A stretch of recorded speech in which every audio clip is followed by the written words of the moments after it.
My parents used my college fund to pay off my sister's debt, but I found a way to get it all back. I'd always been proud of my parents for teaching me the value of hard work and saving for the future. Ever since I was a kid, they told me about the college fund they'd been building for me, making sacrifices so I could have opportunities they never had. So, imagine my shock when I found out they'd drained that account, not for an emergency, but to pay off my sister's debt. It felt like my entire future had been stolen, but instead of giving up, I came up with a plan to get back what was rightfully mine.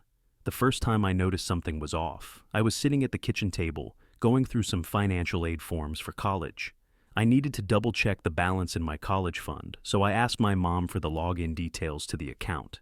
She hesitated for a second before handing over the information, which was my first red flag.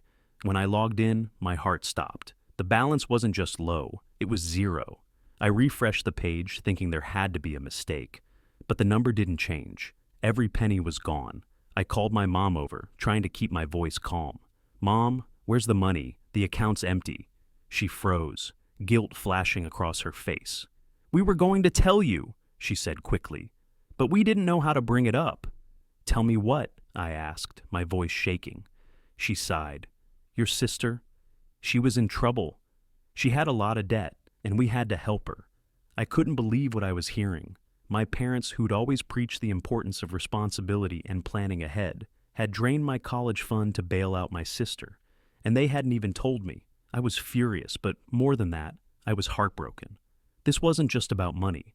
It was about trust. "So, what am I supposed to do about college?" I asked, my voice breaking. "You've been telling me for years that this fund would cover my tuition." "We'll figure something out," my mom said, but the words felt hollow. That night, I couldn't sleep. I kept replaying the conversation with my mom in my head, trying to make sense of it. How could they take something meant for my future and use it without even consulting me? And why hadn't my sister told me she was in debt? The next morning, I decided to confront both my parents. I waited until my dad got home from work and sat them down in the living room. "I need an explanation," I said, trying to keep my voice steady. "Why did you think it was okay to use my college fund without telling me?"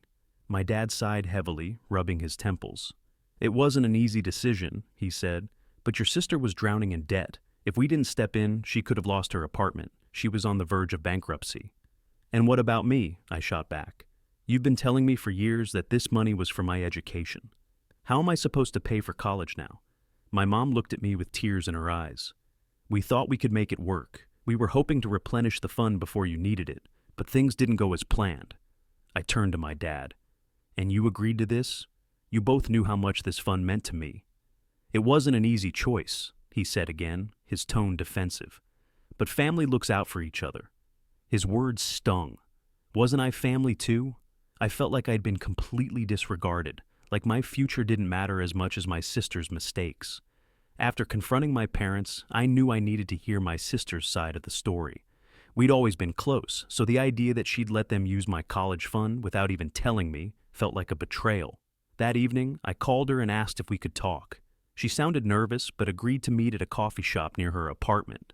When I walked in, she was already sitting at a table, fiddling with her phone. She looked up as I approached, guilt written all over her face. "I'm sorry," she blurted out before I even sat down. "I didn't want them to use your college fund. I swear, I told them not to." "Then why didn't you tell me?" I asked, trying to keep my voice calm. "I had to find out by accident. Do you have any idea how that feels?" She sighed, running a hand through her hair. "I was embarrassed, okay? I didn't want you to know how bad things had gotten. I maxed out my credit cards, fell behind on my rent, and I couldn't catch up. When Mom and Dad offered to help, I didn't realize where the money was coming from until it was too late." Her words softened me a bit, but I was still hurt. "You could have come to me. I would have helped you figure something out. But instead, they drained everything I've been counting on for college." "I know," she said, her voice breaking, "and I hate myself for it. I'm working extra hours to try to pay them back, but it's going to take time." Hearing her admit her mistakes made me feel slightly better, but it didn't solve the problem. My college fund was still gone, and no amount of apologies could change that. After talking to my sister, I was torn. On one hand, I could see she genuinely regretted what had happened. On the other, her regret didn't magically refill my college fund. I left the coffee shop feeling no closer to a solution than I had before. For the next few days, I buried myself in research, trying to figure out how I could still afford college. Scholarships, grants, part-time jobs, you name it, I looked into it. But no matter how many spreadsheets I made, the numbers weren't adding up. Without that fund, I was facing a mountain of debt before I even stepped into a classroom. Then, one evening, I had an idea. If my parents had used my college fund to pay off my sister's debt, maybe I could leverage that same debt to rebuild my savings. It wasn't a perfect plan, but it was a start. I called my sister again. "I need you to be honest with me," I said. "How much debt did you actually have before Mom and Dad stepped in?"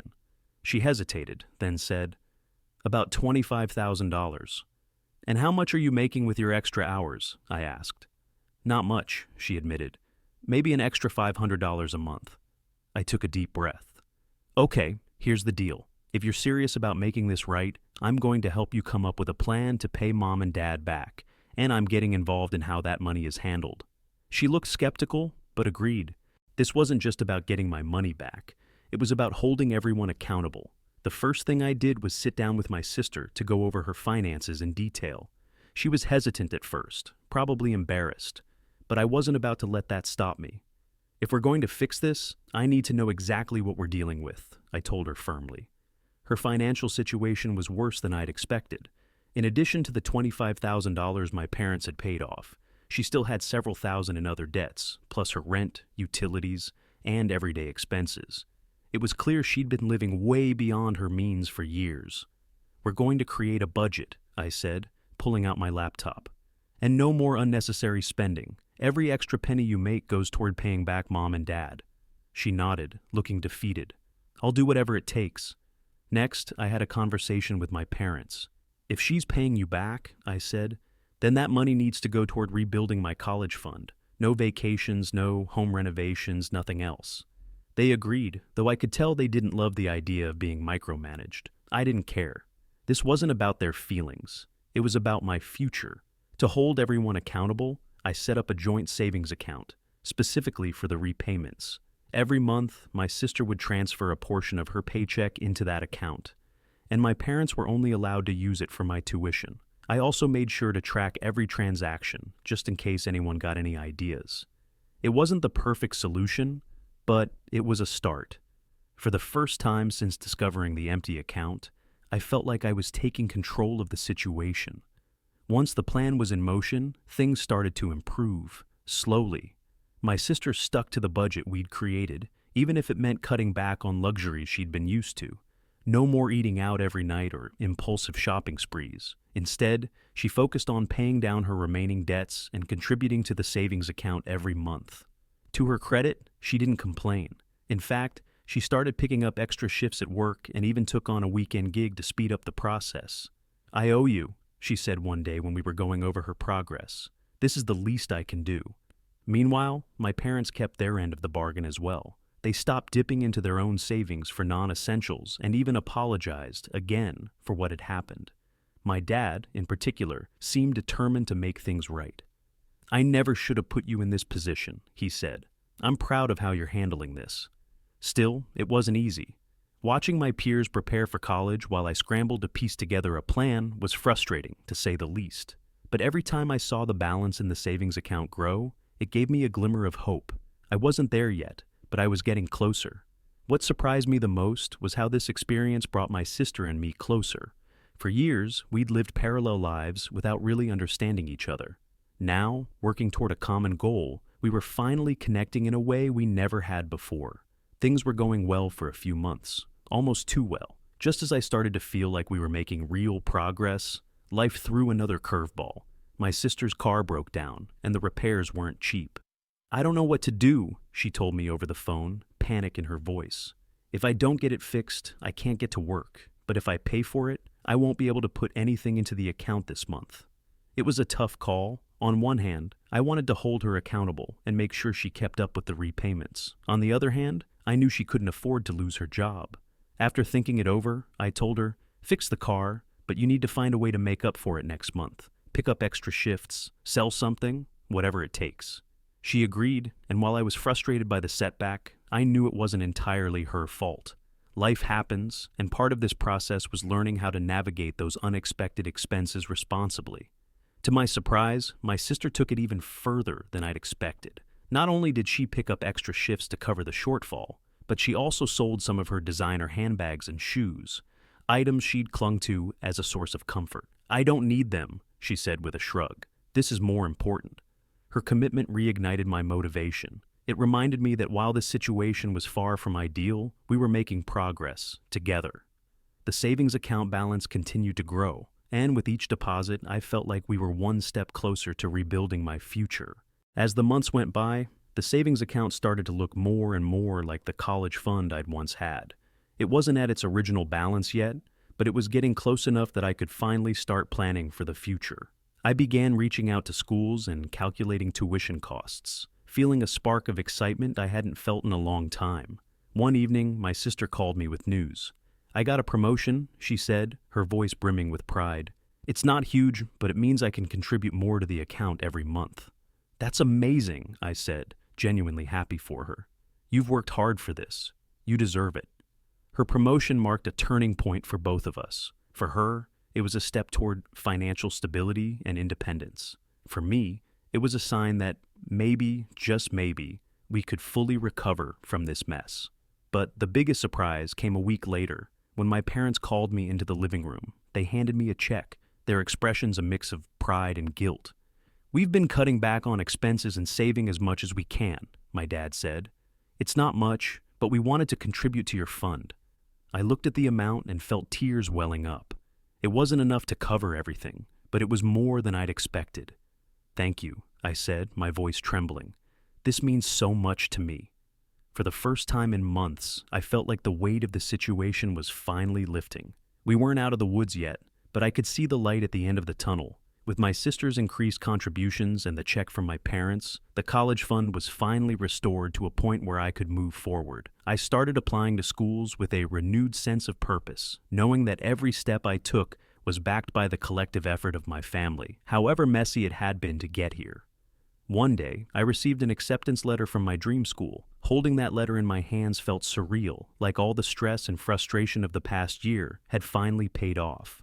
I showed it to my parents and sister, and for the first time in a long time, we celebrated together as a family. But the journey wasn't just about the money. It had also taught me invaluable lessons about accountability, resilience, and the importance of setting boundaries. My sister and I had grown closer through this ordeal, and I could see how much she had matured. She wasn't the reckless spender she'd been before. She was someone who had learned the hard way how to take responsibility for her actions. As for my parents, they'd shown me that, while they weren't perfect, they were willing to make amends. Their contributions to the fund and their support during the recovery process had gone a long way toward rebuilding my trust in them. On the day I moved into my dorm, my family came to help me settle in. As we said our goodbyes, my sister hugged me tightly and said, "I'm so proud of you, and I promise I'll keep contributing until every last penny is paid back." Her words meant the world to me. Despite everything that had happened, we'd found a way to move forward, together. As I settled into college life, I often thought back to everything that had happened over the past year.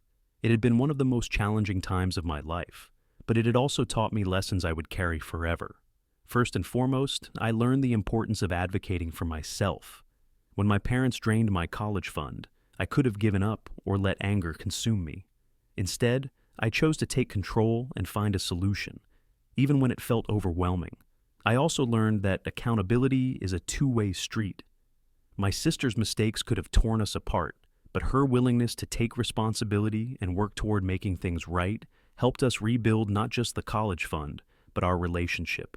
She became someone I could respect again, and that was worth more than any amount of money. As for my parents, they showed me that even well-meaning people can make terrible decisions. While I still feel hurt by their initial choice, their efforts to make amends showed me that they valued our relationship and my future. It wasn't a perfect resolution, but it was enough to heal the rift.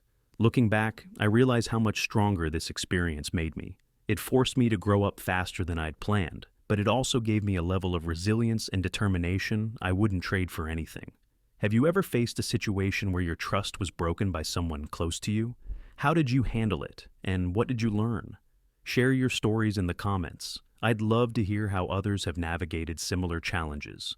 If this story resonated with you, don't forget to like, subscribe, and stick around for more real-life lessons and inspiring tales. Thanks for watching.